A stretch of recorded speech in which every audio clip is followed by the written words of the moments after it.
Amigos, esto es TN Internacional en la antesala de una fecha clave, el 9 de mayo. ¿Y por qué decimos que es una fecha clave? Porque el 9 de mayo para la Federación Rusa y para la Federación Rusa bajo el liderazgo de Vladimir Putin es el día de la victoria. El día de la victoria que, según la perspectiva rusa, conmemora la victoria de la Unión Soviética frente a la Alemania nazi. Esta es una fecha que ha sido revalorizada desde el inicio de la era Putin. Es importante marcar esto. Vamos a pasar en limpio un poco el significado que tiene este día, donde se realizan desfiles militares y, por supuesto, tiene como epicentro la Plaza Roja. El 9 de mayo, como les decía, se celebra la victoria de la Unión Soviética frente a la Alemania nazi en Rusia, pero claro, este año cobra un significado especial en el contexto de la guerra con Ucrania después de la invasión o a partir de la invasión. En los 90 fue una fecha olvidada. Rusia buscaba no confrontar con Occidente. Como les decía, esto empieza a revalorizarse como fecha histórica a partir de la emergencia de Vladimir Putin y a partir de que empieza a hacer su propia revisión de la historia y su propia revalorización de la historia. Putin rescató la fecha como fundamental para su narrativa patriótica y vaya si lo es para su narrativa y para el aparato propagandístico ruso en el contexto de mayor aislamiento o de profundo aislamiento que se da a partir de la invasión rusa en Ucrania.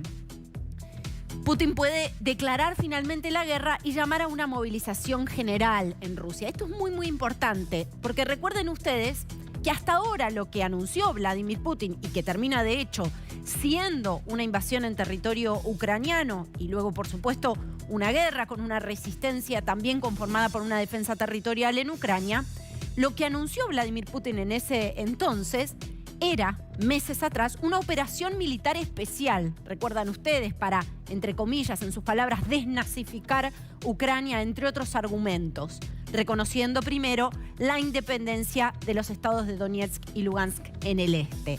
Bueno, lo que no se declaró aquí es formalmente el inicio de la guerra. ¿Qué puede pasar en el contexto del 9 de mayo de los estados de Donetsk y Lugansk en el este?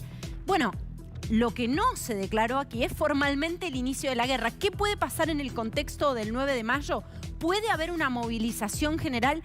¿Puede ser aún más virulenta la arremetida de Vladimir Putin y de las fuerzas rusas sobre territorio ucraniano? Esto es lo que muchos analistas están pensando. Así que atención, porque es una fecha muy importante desde el punto de vista de muchísimos ucranianos que se han visto forzados a huir o que forman parte de una diáspora a lo largo y a lo ancho del mundo y que están viendo estremecidos los horrores que se están cometiendo en su país. Este es mundialmente el Día de la Vergüenza, ¿no? Ya circulan incluso convocatorias a movilizaciones donde la palabra victory o victoria está tachada y reemplazada por la palabra shame, vergüenza. Esto es lo que está pasando y lo que genera, por supuesto, expectativa en el mundo a partir de lo que puede anunciarse. Fíjense ustedes, estas son las imágenes. Otro de los datos, y que ha sido destacado incluso por distintos referentes políticos, las imágenes son del año 2019. Otro de los datos tiene que ver también con qué se va a movilizar en estos desfiles que se van a llevar adelante en el contexto del Día de la Victoria, porque recordemos que las tropas rusas, los tanques rusos están movilizados hacia el territorio y en el territorio ucraniano. Vamos a ir al contacto ahora con María Briotetska, es analista política ucraniana. María, muchísimas gracias por este contacto con TN Internacional. Buenas tardes. Buenas tardes, muchas gracias por la invitación. Bueno, ¿qué significa este día de la victoria, entre comillas, este día de la victoria para Vladimir Putin en este año en particular? ¿Y qué impacto puede tener con respecto a las acciones que está llevando a cabo el ejército ruso en Ucrania? Vale, en estos días los ucranianos estamos en unas expectaciones muy terribles en vigor de 8 y 9 de mayo, porque esto era el 9 de mayo era la celebración de la victoria en la Segunda Guerra Mundial, la reliquia de la Unión Soviética, y en 8 de mayo rendimos el homenaje a los héroes de la Segunda Guerra Mundial. Y ahora expectamos las provocaciones por la parte de Rusia en nuestras ciudades, para que Rusia quiera mostrar a su pueblo que lucha contra, que llama a nosotros contra las fascistas ucranianas. Ujú. Y, sabes, esto es un sentimiento, no puedo describir nuestros sentimientos cuando rendimos homenaje a en ese día, a nuestros abuelos o bisabuelos que dieron su vida y sus sueños para que sus niños nunca supieran lo que es la guerra y disfrutaran de Ujú. la vida. Y ahora estamos en los sótanos, refugiados, y los cohetes golpean nuestras ciudades y hay víctimas, y hay víctimas muy terribles. Ujú. Te pido por favor, María, que te quedes en contacto con nosotros. Voy a sumar a la charla a Andrei Shelkhov. Andrei, gracias por este contacto. Es historiador ruso. Buenas tardes para vos. Hola, buenas noches. Buenas tardes para ustedes.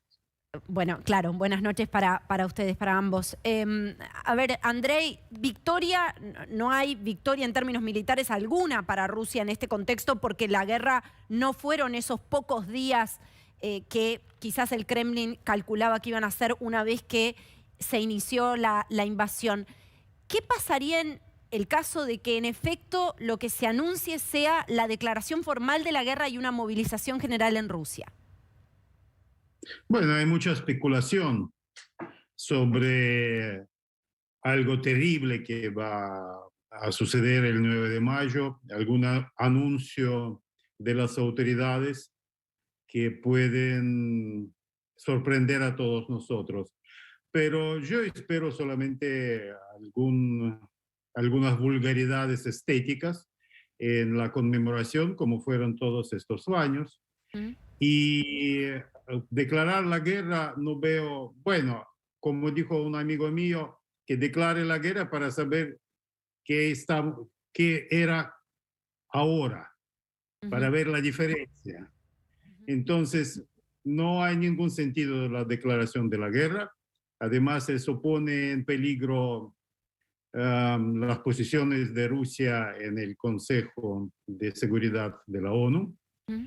porque está contra el estatuto de la ONU, la declaración de la guerra, y no hace falta. Otra cosa es declarar la situación bélica Ujú. en el país o estado de emergencia o estado bélico, que permita hacer movilizaciones parciales, porque Ujú. es absolutamente impensable y va a ser contraproducente para el poder de Putin Claro. declarar una movilización general. Andrei, igual me pregunto también, porque esta fecha parece particularmente revalorizada con el liderazgo de Vladimir Putin, ¿no? ¿Por qué es tan importante este 9M? ¿Qué clase de reescritura histórica o revalorización del rol de la entonces Unión Soviética quiere hacer Vladimir Putin ante la comunidad internacional? Sí, mira, voy a ser muy corto. Hasta los 60 no se festejaba el día 9 de mayo. Solamente con el Brezhnev se hizo una fiesta nacional para todo el territorio de la Unión Soviética. Y me recuerdo cuando yo, un chico de la provincia, vino a estudiar en la Universidad de Moscú. El 9 de mayo me fui al Teatro Bolshoi en el centro, Ujú. donde se reunían los veteranos, verdaderos veteranos de la guerra, que eran aún más jóvenes que yo ahora. Tengo 60 años. Y eso era algo muy profundo, familiar y muy cerca de cada familia, de cada persona en nuestro país. Mm. Sea Ucrania, sea Rusia, sea Bielorrusia, Kazajstán u cualquier república. Mm. Y el sentido común era, por decir, Mm. nunca más la guerra. Y al pasar el tiempo con el debacle de la Unión Soviética, ah, la grieta que estaba en la sociedad entre los que consideraban como fiesta nacional la Revolución de Octubre, o sea, con procomunistas, Sí.